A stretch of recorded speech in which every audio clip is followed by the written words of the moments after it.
কালিমা পড়ো, পড়ো তুমি কালিমা। তখন আমি স্বপ্নের মধ্যে কালিমা পড়লাম। আমি ঘুম থেকে উঠে আমার সাহস যেন আরো বেড়ে গেল। এরপর আমি বিবির কাছে গিয়ে বললাম, বিবি আমি তো এই স্বপ্ন দেখেছি। আমার বিবি বলছে যে আপনি যে স্বপ্ন দেখেছেন আমিও তো সেই একই স্বপ্ন দেখেছি। বলো তাহলে কি করবো? পৃথিবীতে একজন মুসলমানের জন্য সবচেয়ে দামি সম্পদ হচ্ছে তার ঈমান।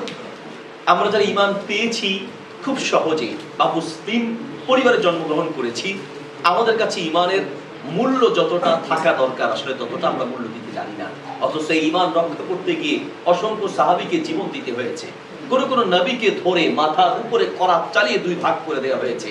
তাদের প্রাণ দিয়েছে, জীবন নিয়েছে, কিন্তু ঈমান দিতে পারেনি।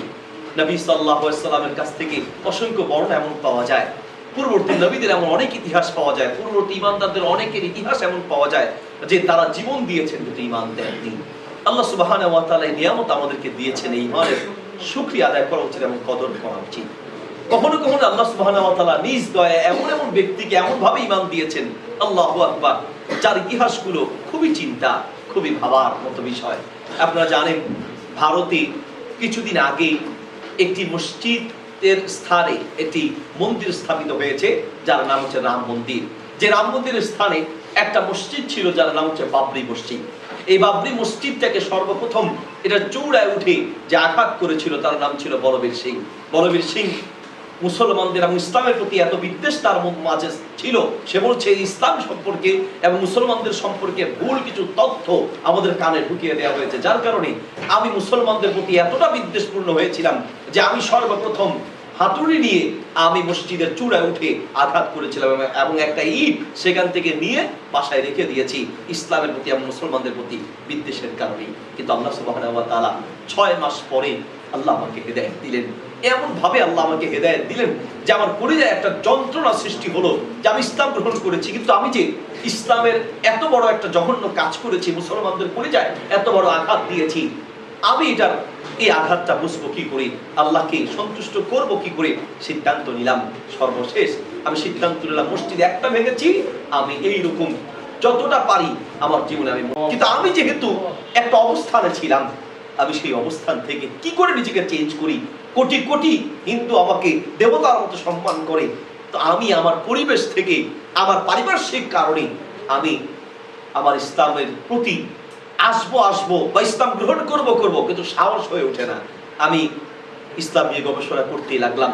দীর্ঘদিন কেটে গেল। 1986 সালের রমাদান মাসে হঠাৎ করে আমি একদিন স্বপ্নে দেখলাম যে আমাকে কেউ দৌড়াচ্ছে, অনেক মানুষ আমাকে দৌড়াচ্ছে, অনেকে আমাকে ঘিরে রেখেছে। আমি পড়ে গেলাম, দৌড়াতে দৌড়াতে পড়ে গেলাম। দেখলাম যে একজন লোক এসে আমার হাতটা খুব মৃদুভাবে ধরে আমাকে উঠালেন। আমি তাকিয়ে দেখলাম এত সুন্দর সুদর্শন চেহারা, কি এক মায়া সেই চেহারায়। পাশে একজন লোক দেখিয়ে বললেন ইনি হচ্ছেন ইসলাম ধর্মের নবী মুহাম্মদুর রাসূলুল্লাহ সাল্লাল্লাহু আলাইহি ওয়াসাল্লাম। মুহাম্মদ সাল্লাল্লাহু আলাইহি ওয়াসাল্লাম সেই স্বপ্নের মধ্যে তাকে বললেন তুমি কালিমা পড়ো, পড়ো তুমি কালিমা। তখন আমি স্বপ্নের মধ্যে কালিমা পড়লাম। আমি ঘুম থেকে উঠে আমার সাহস যেন আরো বেড়ে গেল। এরপর আমি বিবির কাছে গিয়ে বললাম, বিবি আমি তো এই স্বপ্ন দেখেছি। আমার বিবি বলছে যে আপনি যে স্বপ্ন দেখেছেন আমিও তো সেই একই স্বপ্ন দেখেছি। বলো তাহলে কি করব? স্বামী কোনো টেনশন নাই, কি হবে এই দুনিয়া দিয়ে, চলেন আমরা প্রকাশ্যে ইসলাম গ্রহণ করি। সর্বশেষ এই শিব শক্তি স্বরূপ জি তিনি ইসলাম গ্রহণ করলেন এবং ইসলাম গ্রহণ করার পরে তার নাম হয়েছে ইসলামুল হক। এখন আপনি ইন্টারনেটে সার্চ দিলে দেখবেন ডক্টর ইসলামুল হক বা শিব শক্তি স্বরূপজির ইতিহাস খুঁজতে পাবেন। হেদায়েতের মালিক কে? আল্লাহ সুবহানাহু ওয়া তাআলা। ইসলাম গ্রহণ করার পরে কত নির্যাতন, কত কষ্ট সহ্য করেছেন তারা, আসলে ইসলামের ঈমানের গুরুত্ব বুঝতে পেরেছেন। প্রিয় ভাইয়েরা আমার, আমরা যারা ঈমান পেয়েছি, ইসলাম পেয়েছি, সহজে পেয়েছি, আমাদের এই ঈমানের গুরুত্ব দেওয়া উচিত, ইসলামের গুরুত্ব দেওয়া উচিত। পৃথিবীর সবচেয়ে বড় নিয়ামত হচ্ছে ঈমান। এই ঈমান যেন ঠিক থাকে, ঈমান ভেঙে না যায়, সেদিকে আমাদের সতর্ক থাকা উচিত। আল্লাহ সুবহানাহু ওয়া তাআলা আমাদেরকে ঈমান রক্ষা করার তৌফিক দান করুন, আজীবন ঈমানের উপর অটল থাকার তৌফিক দান করুন। আমিন।